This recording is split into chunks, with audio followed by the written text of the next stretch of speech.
হে রব্বুল আলামিন, তুমি সাক্ষী থাকো, আল্লাহ তুমি সাক্ষী থাকো, আমরা তোমার কোরআনের ভিত্তিতে একটা ইনসাফের মানবিক বাংলাদেশ চাই, যেখানে মানুষ সবাইকে সম্মান করবে, ভালোবাসবে। এই বাংলাদেশটা আল্লাহ তুমি আমাদেরকে দান করো।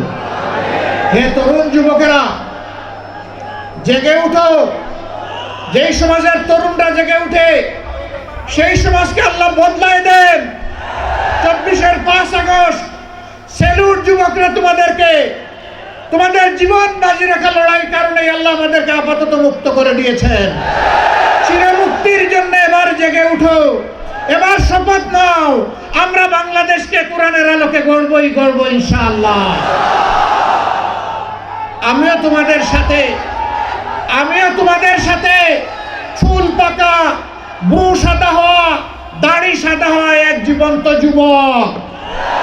লড়াইয়ের ময়দানে তোমাদের সাথে আমাকে পাবা, মিছিলের পিছনে নয়, সামনের কাতারে থাকবো ইনশাআল্লাহ।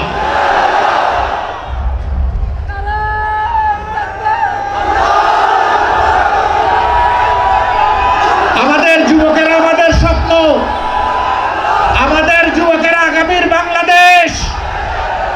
এই যুবকদের হাতে বাংলাদেশের দায়িত্ব আমরা তুলে দিতে চাই। হে যুবকরা, তোমরা তৈরি হও, ইনশাআল্লাহ তোমরা পারবা। আলহামদুলিল্লাহ তোমরা অতীতে পেরেছো, আমরা তোমাদেরকে বুকে আলিঙ্গন করে কপালে চুমু দিয়ে তোমাদেরকে এগিয়ে দিব ইনশাআল্লাহ। মা বোনেরা, এই যুবক সন্তানদেরকে এখন থেকে তৈরি করুন, আল্লাহর কাছে তৌফিক চান। হে আল্লাহ, প্রিয় দেশে ইজ্জত নিয়ে বাঁচতে চাই, শান্তি নিয়ে বাঁচতে চাই, নিরাপত্তা নিয়ে বাঁচতে চাই। এই জন্য আমার সন্তানকে তোমার কাছে ওয়াকফ করে দিলাম। আমি মায়েদের কাছে সেই আহ্বান জানাবো।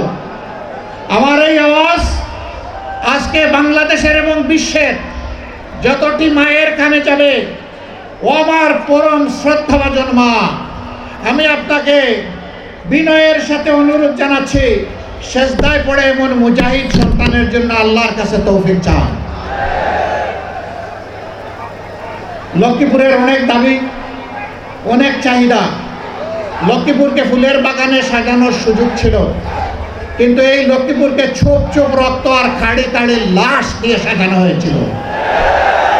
ইনশাআল্লাহ মানবিক বাংলাদেশ, ইনসাফের বাংলাদেশ, কোরআনের বাংলাদেশ কায়েমের মধ্য দিয়ে আমরা লক্ষ্মীপুরবাসীর স্বপ্ন বাস্তবায়নে তাদের সাথে থাকবো, তাদের বুকের ভিতরে থাকবো। সকল ন্যায্য দাবি পূরণে আমরা অঙ্গীকারবদ্ধ।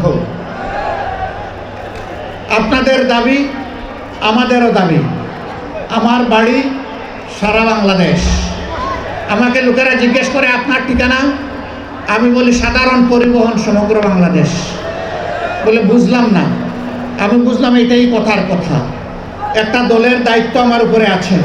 আমার বাড়ি এখন আর নির্দিষ্ট কোনো জায়গায় হবে না, বাংলাদেশের প্রতি ইঞ্চি মাটি এখন আমার ঠিকানা। অতএব লক্ষ্মীপুরও আমার ঠিকানা।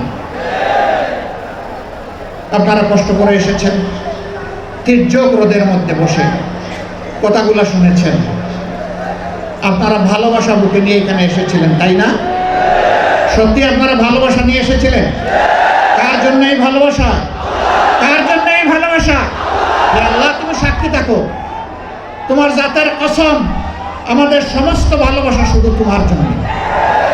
এই ভালোবাসাকে মায়া করে তুমি তোমার প্রিয় জান্নাতে পৌঁছে দিয়ে দাও। আর এই ভালোবাসা দিয়ে তুমি এই বাংলাদেশকে সুন্দর করে দাও, পাক সাফ করে দাও। সবাইকে অসংখ্য ধন্যবাদ। আল্লাহ হাফেজ। বাংলাদেশ জিন্দাবাদ। বাংলাদেশ জামাতে ইসলামী জিন্দাবাদ। আসসালামু আলাইকুম ওয়া রাহমাতুল্লাহ।